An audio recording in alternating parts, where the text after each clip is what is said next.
So I'm getting ready to open up the rust converter, and we're going to start on this. So it should go on, I think it's like a milky white first, and then after about 15 minutes it turns black, and that's when the product is sealed and all of the rust has been converted into melt rust. So I'm going to use this little bowl here, we're going to throw that away.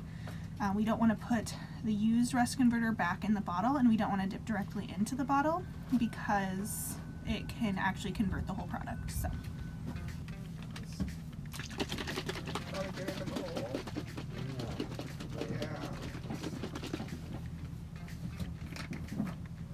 Ew.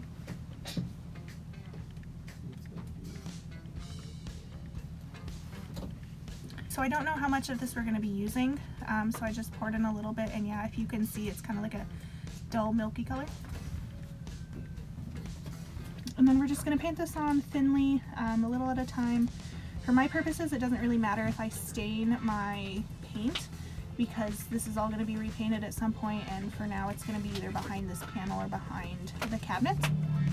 But otherwise you want to make sure you keep it just on the rest because it'll stain your paint.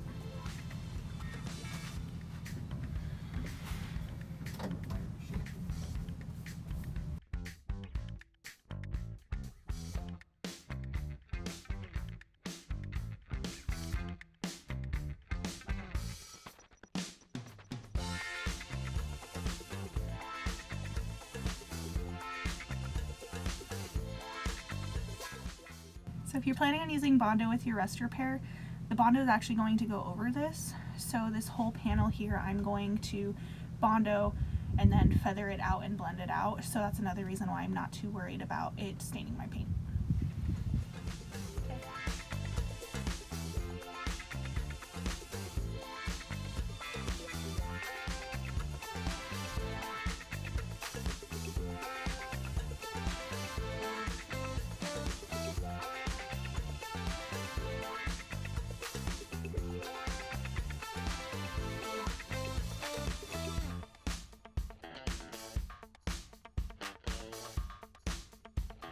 Okay, so we've let it sit for a little while so you can see that it's like a really dark purple right in here.